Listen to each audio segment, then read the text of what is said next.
Hello, and welcome to the Dirt Road Divinity podcast. I'm your host, Lisa Wade, and I'll admit I'm both excited and also quite a bit reluctant to launch season 5 with this episode 40 of the podcast. This season is going to usher in a new approach for Dirt Road Divinity, at least, for a little while. This podcast was actually born 3 years ago in the middle of lockdown. It was a lockdown baby. I lived on a remote donkey farm, and quite frankly, I was hungry for meaningful conversations. So I started a podcast and I started interviewing people. And we talked about all kinds of deep, messy, meaningful stuff, life, spirituality, the scenic route of the soul, not fitting in, the good stuff. We didn't skim the surface. We went pretty deep. And strangely, even in a time of social isolation, all of a sudden life felt a bit less lonely. And I deeply, deeply appreciated that. I grew up in rural Oklahoma, and even from a young age, I just knew things that I didn't dare talk about because it wasn't exactly um, common mainstream thinking. So I muzzled myself and I stayed quiet, at least about this stuff, for decades. And I was grateful to have a chance to talk to people about the things that I'd been keeping quiet about myself and about my views of the world. I had a feeling that there were a lot of other people out there who maybe had similar experiences, who maybe had similar beliefs, but weren't sharing them and maybe felt a little lonely, a little isolated, and a little other when compared to the folks around them. And my hope was that this podcast would give voice to some of those experiences so people could see that they're not in it alone, that we're in this together. And so we explored a lot of these topics. Since then, in my life at least, a lot has changed. There's been a lot of healing, a lot of hibernating, a lot of hope, and a lot of love, and eventually a lot of liberation. That liberation has come from a combination of feeling well loved and well supported. Also, from age, there's something about getting older and caring a little less about what other people think. It's come from frustration and maybe even from a little bit of feistiness. So, for the purposes of this podcast, it's liberation from putting too much stock in whether or not others think I'm batshit crazy for the way I view the world and our place in it. It turns out I'm actually more interested in giving voice to my soul and serving in that way rather than muzzling myself to find some false sense of safety in avoiding the narrow views of those who might disagree with me.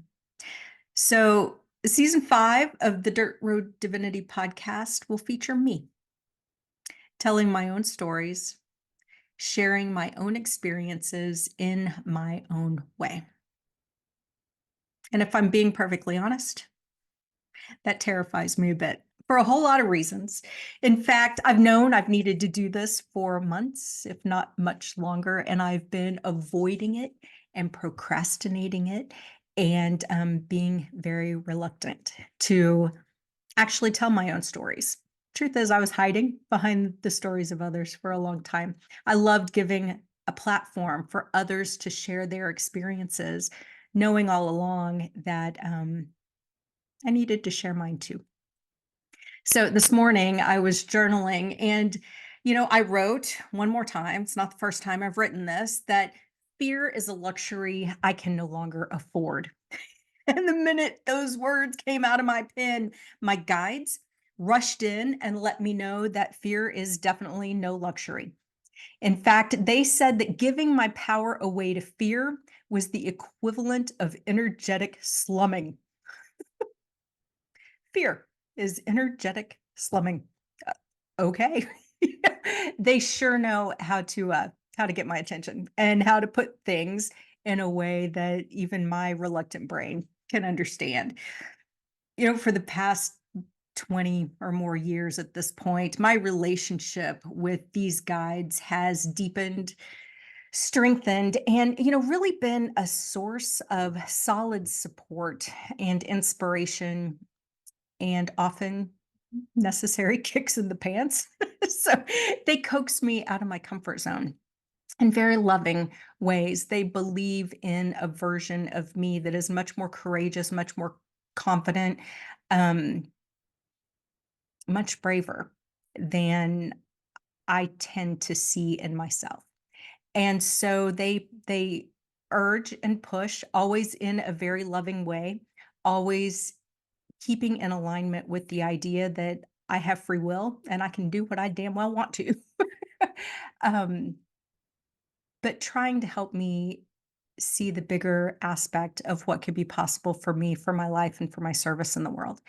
And for that, I am deeply and incredibly, incredibly grateful.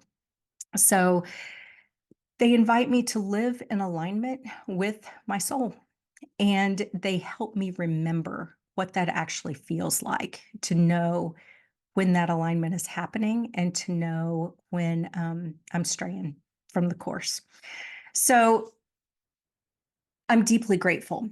And over the course of the next episodes of the podcast, these guides will often be main characters in the conversations. They have been so instrumental, um, and just key to my growth as a human, as a person, as a spiritual being having this physical human experience on this earth. And I'm deeply, deeply grateful for that. So you'll get to know my guides a little more. And I will invite you and encourage you to get to know yours a little more as well. And so those will be some of the topics that we'll talk about. Every time I start a podcast, I before I come on camera, I start with a little invocation, kind of a prayer, to set the energy and to encourage myself to get out of my own damn way, put my ego on a shelf, and get out of my way and be a messenger for hopefully empowering perspectives that can lead to greater love in this world. And today, the words that came out of my mouth were, let me connect with others where they are by being who I am. That was my request. That the hope of just being exactly who I am, all the fears, all the trepidations, all the weirdness, all of it, um, that in being real and sharing the very real stories that I've come to experience, that might be the path for some of you out there to connect with those experiences and opportunities and invitations in your own life. So, uh, if you have an open heart and an open mind, it can make a little bit of space, at least for what normal people might classify as weird, then you're in the right place. And I'm really, really glad you're here. In next week's episode, I'm going to share about the time I intentionally shut down my heart and the little miracle that resuscitated it and became a catalyst for living a bigger, brighter, more love filled version of life, having a broader perspective of what life can mean both on this planet, but also beyond. So, if you are up for this journey, for this ride into the personal life of Lisa, then I do hope you'll join me next week. As I've said, season 5 is going to be a little bit of a different scenic route of the soul for Dirt Road Divinity. It's going to be filled with my stories. And I'll try not to bore you to death. And I really hope that there's something in here for you. My guides have been so generous to share insights, wisdom, and perspective with me. And this is one way that I hope to pay that forward and share it with you. So until next week, I hope that you remember that you are loved always and in all ways, and that you have a meaningful, inspiring week.